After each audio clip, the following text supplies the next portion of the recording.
Hello V lovers, welcome to my channel. Video शुरू करने से पहले जो कोई भी मेरे चैनल में नया है, प्लीज़ ज़्यादा टाइम मेरे चैनल को सब्सक्राइब करके ज़रूर जाइए।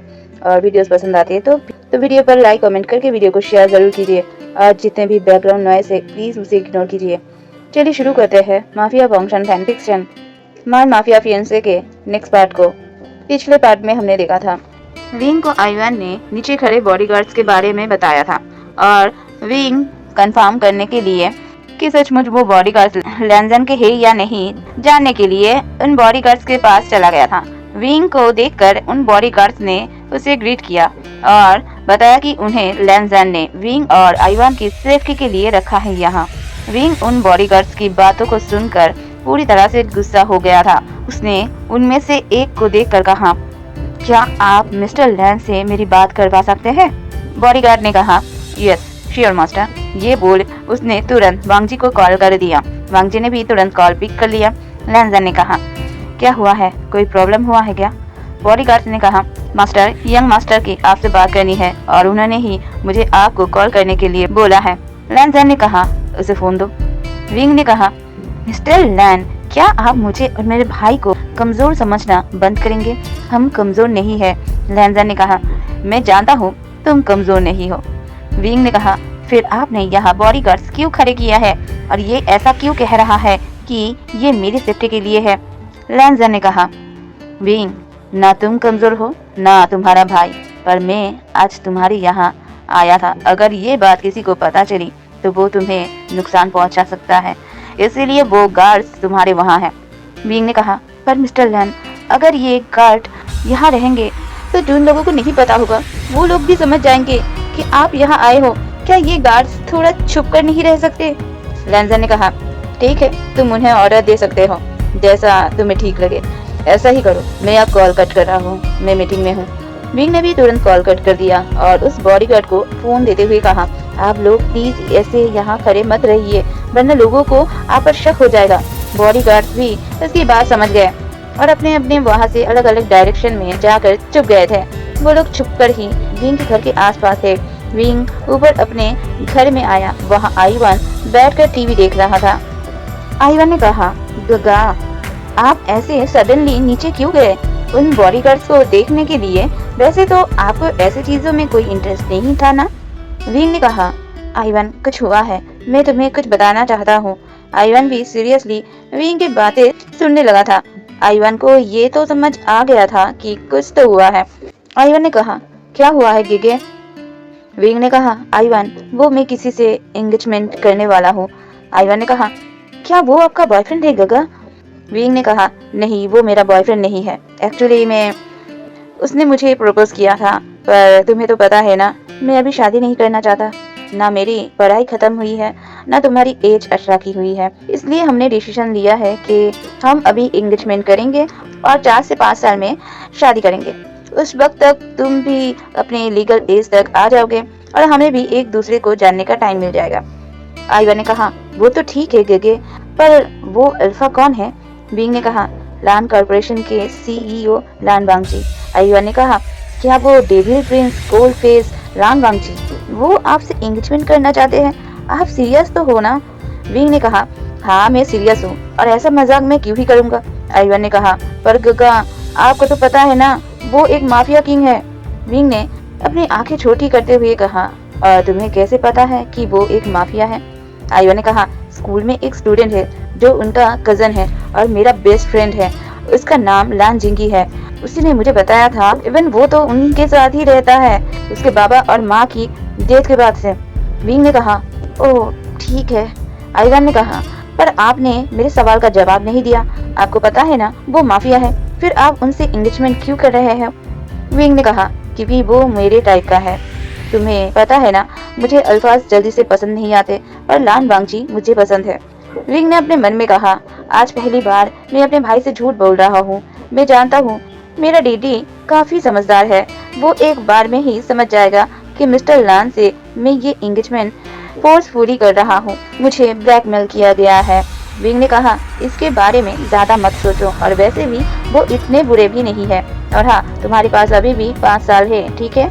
आइवान ने कहा, ठीक है गगा, जैसे आप कहो, तभी डोर ओपन हुआ। वहाँ से चिंग आ रही थी। विंग ने कहा, तुम कहाँ गई थी और इतना लेट कैसे? चिंग ने कहा, वो मैं आज जॉब ढूंढने के लिए गई थी, मैं तभी ना आपको रिपेक कर पाऊंगा। विंग ने कहा, नो नीड, मुझे पैसों की जरूरत नहीं है। वैसे भी मैं इतना पैसा अर्न करता हूँ कि हम खुशी से रह सकते हैं। अगर तुम पैसा अर्न करना चाहती हो या कोई वर्क करना चाहती हो तो उसका टाइम अपने स्कूल टाइम से रश होने मत देना। चिंग ने कहा, मैं स्कूल नहीं जाती। विंग ने कहा, अभी नहीं जाती, पर पहले जब तुम अपने पेरेंट्स के साथ थी तब? चिंग ने कहा, हाँ जाती थी, तब मैं 10 साल की थी।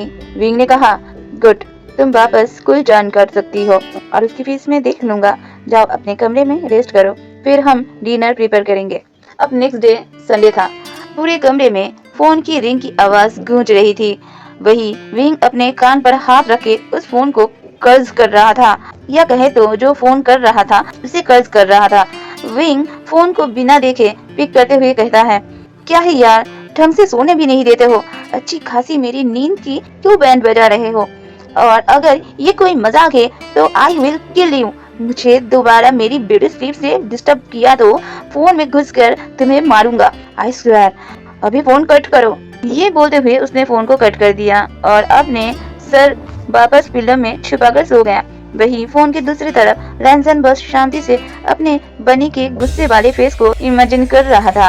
उसने विंग को सिर्फ ये बताने के लिए कॉल किया था कि आज उनकी एंगेजमेंट है और वो 3 घंटे में रेडी हो जाए, इसलिए उसकी कार और बॉडीगार्ड्स विंग के अपार्टमेंट के नीचे उसका इंतजार कर रहे हैं। पर हुआ क्या, विंग ने उसे बिना उसकी बात सुने चिल्लाया, बल्कि ये भी कहा कि अगर उसने फिर से उसे डिस्टर्ब किया तो विंग उसे मारेगा। लैंसन खुद से कहता है, you bunny, you are so furious, you make me mad for you. एक full time break, complete your beauty sleep and wake up for the wonderful day. ये सोच लैंसन ने अपने फोन साइड किया और अपने काम में लग गया। आज उसकी काफी सारी मीटिंग शेड्यूल थी, पर अपनी एंगेजमेंट के लिए उसने सभी को पहले ही करने का फैसला किया था। आफ्टर 1 आवर लैंसन ने विंग को फिर से कॉल किया। एक बार फुल रिंग हुई, दूसरी बार में कॉल कटने से पहले विंग ने कॉल पिक किया। विंग ने कहा, कौन है यार, शांति से सोने क्यों नहीं दे रहे हो? आज संडे है, अपनी भी छुट्टी एंजॉय करो और मेरी भी करने दो। लैंसन ने कहा, विंग वेक अप, आज हमारी एंगेजमेंट है, so wake up and get ready. Lanson की बात सुन विंग हड़बड़ा कर उठा और बैठ गया। उसकी सारी नींद जैसे हवा हो गई हो। विंग ने एक नजर फोन को देखा तो उसमें सुबह के 7 बज रहे थे। उसने फिर से फोन को अपने कानों पर लगाया और कहा, मिस्टर लैन, आप वो मैं। लैंसन कहता है, तुम सोए हुए थे, आई नो, मैंने पहले भी कॉल किया था 1 घंटे पहले। एक काम करो, तुम जाकर फ्रेश हो जाओ, मेरे बॉडीगार्ड्स और कार बाहर है, तुम अपनी फैमिली के साथ वहाँ से निकल जाओ। वो लोग जहाँ ले जाए वहाँ जाकर रेडी हो जाना और वही लोग बाद में तुम्हें जहाँ तुम्हारी एंगेजमेंट होगी वहाँ ले आएंगे, ठीक है? विंग ने कहा, ओके, बट मेरी फैमिली से सिर्फ 2 लोग आएंगे, मेरा भाई आइवन और एक गर्ल है चिंग, मेरी साइड से और कोई नहीं है। लैंसन ने कहा, ओके। ये बोल दोनों ने कॉल कट कर दिया था। विंग खुद से कहता है, आज मेरी लाइफ का एक टर्निंग पॉइंट स्टार्ट होगा। शायद मैंने जितना सोचा था ये सब उससे भी जल्दी खत्म हो। कोई भी ऐसे रिलेशनशिप में क्यों ही रहेगा जिसमें कोई होप ही ना हो, ना ये पता हो कि आपका पार्टनर आपको लाइक करेगा या नहीं, ना ये पता हो कि वो आपको सपोर्ट करेगा या नहीं। आई थॉट ये रिश्ता 5 महीने से ज्यादा चलेगा ही नहीं। विंग थोड़ी ही देर में रेडी हो गया। उसने सिंपल व्हाइट टी शर्ट और उस पर व्हाइट जैकेट और ब्लैक जीन्स पहना हुआ था। वही उसने आइवन और चिंग को तैयार होने को कहा। कुछ देर में वो दोनों भी रेडी हो गए। कुछ देर में वो सभी लोग एक बुटीक में पहुंचे। ये बुटीक स्पेशली ओमेगास के लिए था। वहाँ विंग और आइवन ने जब सभी चीजों को देखा वो शॉक हो गए थे। विंग ने कहा, क्या हमें यहाँ से कपड़े लेना होगा? आइवन, यहाँ का प्राइस तो काफी हाई है। आइवन ने कहा, गगा, आप श्योर हो ना, ये हमें कपड़े दिलाएंगे? मेरा मतलब ये हमें कपड़े देंगे? मेरा मतलब है हमारे लिमिट से थोड़ा ज्यादा ही हाई नहीं है इन कपड़ों का प्राइस?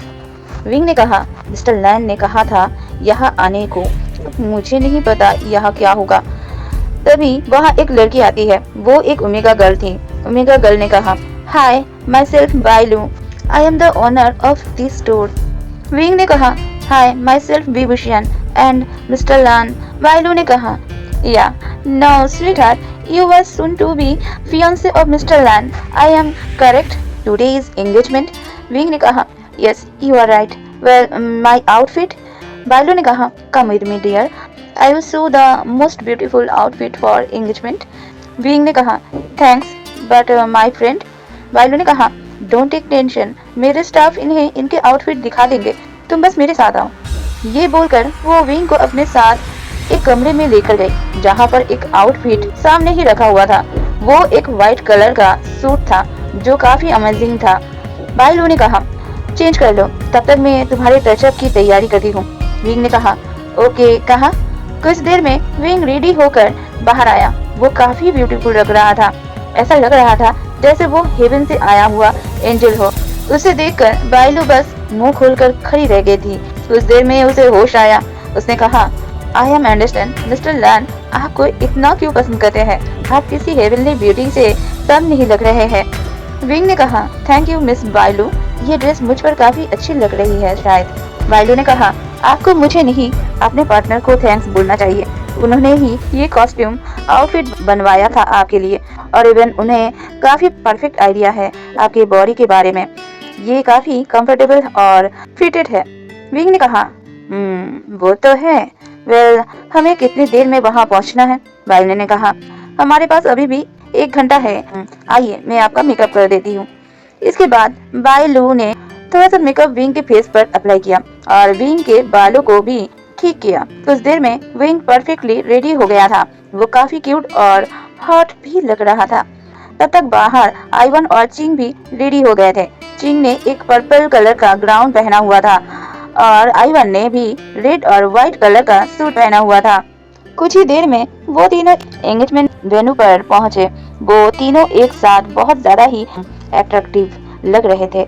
अगर कोई भी देखे तो ऐसा लगे जैसे सेलिब्रिटीज एक साथ किसी फैशन शो के लिए आए हो। वो तीनों वहां से सीधा अंदर गए। अंदर का नजारा और भी मेस्मराइजिंग थी। चारों तरफ व्हाइट और पिंक फ्लावर से डेकोरेट किया गया था और पूरे हॉल पर्पल कलर के लाइट से डेकोरेटेड था, जो काफी अमेजिंग लग रहा था। वहीं विंग ने देखा कुछ गेस्ट वहां पर चेयर पर बैठे हुए थे और सामने में ब्लैक सूट में लैन जैन स्टेज पर खड़ा था, जैसे उसकी ही वेट कर रहा हो। वो काफी हॉट और हैंडसम लग रहा था, हर बार से अलग। आज उसका ऑरा डार्क नहीं था, आज वो हेवनली गॉड लग रहा था। विंग बस एक तक लैंजन के फेस को ही देखे जा रहा था, जैसे वो लैंजन में खो गया हो और लैंजन की भी नजर सिर्फ विंग पर ही थी। उसे बस ये पता था कि विंग इस व्हाइट और गोल्डन ड्रेस में ब्यूटीफुल लगेगा, पर इतना उसने कभी सोचा नहीं था। और जो अभी उसका मन कर रहा था, विंग को कहीं ले जाकर छुपा दे, जिसे विंग को कोई भी कभी भी ना देख सके। विंग जब स्टेज के पास आया, तब लैंजन अपने सेंस में वापस आया। उसने तुरंत अपना हाथ आगे किया, विंग को स्टेज पर लिया। वो दोनों बस एक दूसरे को ही देखे जा रहे थे। कुछ देर में रिंग सेरेमनी स्टार्ट हुई। उन दोनों ने एक दूसरे को रिंग पहनाया। ये रिंग एक दूसरे से काफी अलग भी थी और काफी सिमिलर भी।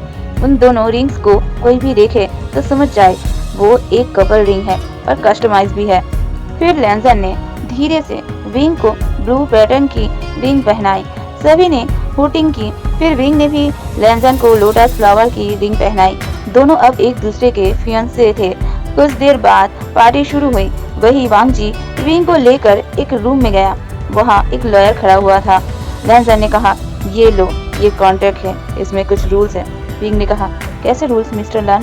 लैंजन ने कहा, रूल्स सिंपल है विंग, तुम कभी भी मुझसे दूर नहीं जा सकते, तुम कभी भी मुझे चीट नहीं कर सकते, तुम किसी भी अल्फा से ज्यादा टची नहीं हो सकते और ना ही ज्यादा बात कर सकते हो, और मैं कभी भी किसी ओमेगा के ज्यादा क्लोज नहीं जा सकता, मैं कभी भी तुम्हें चीट नहीं कर सकता। हम तब तक एक दूसरे को इंटीमेटली टच नहीं कर सकते जब तक दोनों एग्री नहीं हो। हाँ, पर किस और हक कर सकते हैं। हम जब भी चाहे एक दूसरे के घर जा सकते हैं और कोई भी किसी को मना नहीं कर सकता विदाउट रीजन। हम दोनों में से कोई भी किसी के फोन कॉल को इग्नोर नहीं कर सकता। हम दोनों में से कोई भी किसी भी रीजन से ब्रेकअप नहीं कर सकता। हम दोनों को एक दूसरे की फैमिली और फ्रेंड्स की रेस्पेक्ट करनी होगी और उनकी केयर भी करनी होगी। हम दोनों एक दूसरे को बिना झगड़े किए एक दूसरे पर ट्रस्ट करेंगे। हम दोनों एक दूसरे की पर्सनल लाइफ में विदाउट रीजन इंटरफेयर नहीं करेंगे। हमें अपने हर एक बात एक दूसरे से शेयर करनी होगी, बस इतना ही। और भी कुछ रूल्स है और ऐसे ही इन्हीं चीज़ों पर बेसिस तुम चाहो तो चेक कर सकते हो। और अगर कभी भी इन फ्यूचर तुम्हें मनी रिलेटेड अगर कोई भी प्रॉब्लम होगी तो तुम बिना सोचे मुझे बताओगे। विंग कहता है, पर मैं अपनी प्रॉब्लम खुद सॉल्व कर सकता हूँ। लैंसर ने कहा, आई नो, पर कभी भी इमरजेंसी हुई तो तुम मुझे बताओगे बिना कुछ भी ओवर थिंकिंग किए। आज के लिए बस इतना ही। आगे की स्टोरी नेक्स्ट पार्ट में। स्टोरी पसंद आ रही है तो प्लीज़ कमेंट और लाइक कीजिएगा। चलती हूँ, बाय बाय, बी टिंग टिंग।